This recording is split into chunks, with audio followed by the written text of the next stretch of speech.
In 1994, Jeffrey Dahmer's mother, Joyce Flint, was tormented, feeling unfairly blamed for her son's horrific crimes.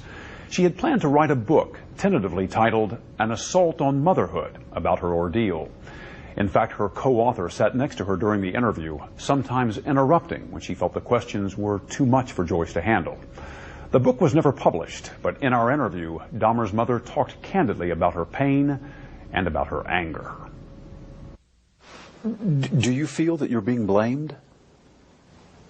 Yes, I do. Do you feel that Lionel's blaming you? That certainly does seem to be what happened when he first came out on television. And there are elements of Lionel's new book which do seem to say things about the pregnancy, about reluctance to breastfeed after the pregnancy, about Joyce's state during early motherhood, which seem to indicate something was wrong with the mothering. Now, this isn't the theme of the book, but it corresponds to the theme of so many questions from the media that have come along all along the way. And I'm not saying you're asking these now. But at the same time, Lionel asks a lot of questions about himself, about what kind of father he was, about his own thoughts and maybe his own mistakes. I mean, one of the first places he looks is right in the mirror. But if he wants to speak about himself, it's fine if he wants to make false or accurate accusations about his own behavior. But to state things about Joyce, which may or may not be true, and in some cases apparently are not true, in his book, is a certain type of blaming somebody who has not yet had the opportunity to speak up. You've read his book? Yes. Joyce, you have not read it? No, I haven't. Joyce has not read it yet.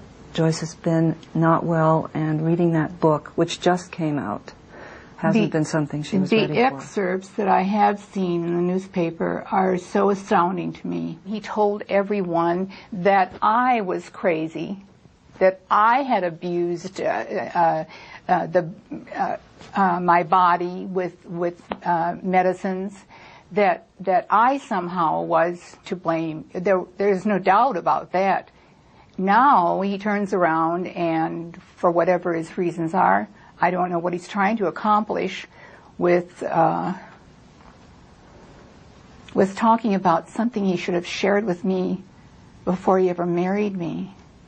If he's got some thought that had anything to do with Jeff. You mean his mental state, that you weren't informed? Dreaming of murder. Yes, right. Exactly. The obsession with explosives. He never talked to you about any of that. None of that. I think one of the points is it's all clear in retrospect. I mean, for instance, one of the anecdotes that he tells in the book, Joyce, is when Jeff was 4 years old and Lionel had crawled underneath the house to remove some dead animals. And he put some of the bones from the dead animals into a bucket. And Jeff, at age 4, probably innocently, went over and was playing with the bones and seemed fascinated with these bones. That absolutely astounds me. Excuse me for interrupting you, but I never heard anything like that ever happened. You see, you're doing a television show prompted by a book which was written, which apparently is one parent's story which doesn't jive with the other parent's story at all. Which is why we're here. Right. Which is exactly why we're here. That kind of an Like anecdote. Now, as far as I know, that never happened. That sounds like the shows that people go on and talk about children mistreating animals, and can you predict who's going to do something terrible somewhere down the line in his life. Jeff's condition was proven to not have anything to do with his upbringing. I don't want parents frightened to death thinking that the little things they do or the little things they miss are going to result in them having a child that is going to cause all of this pain and anguish. That isn't the way it happened. In my mind, you cannot tell how certain actions or reactions are going to be computed in a child's mind. So the first thing I thought about was he emotionally, did he come out of this life with us, emotionally disturbed in some way. He didn't. I've asked him. Some people would say that someone who had committed such horrible crimes must have had something horrible happen to them. You're saying just didn't happen. You know, I wish I had an answer. It's a terrible feeling to have this unending, unknown, why did this happen? What's the purpose of this happening? The horribleness that so many people have had to go through.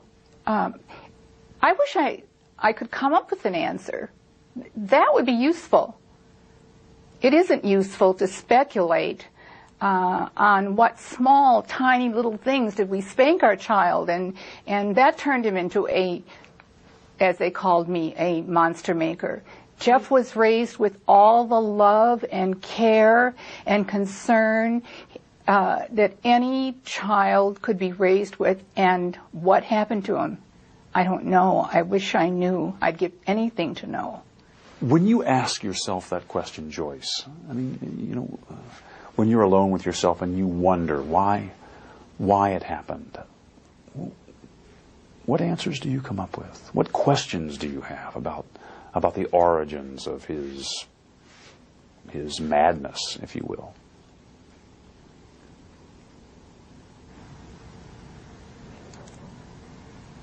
I can't explain it. I can only cry about it. I asked the universe, why would this be allowed to happen? I don't have an answer for that. I'd like one. Coming up, could Jeffrey Dahmer have been caught years before his arrest? I didn't know what would happen. I thought, you know, it's all going to come crashing down now.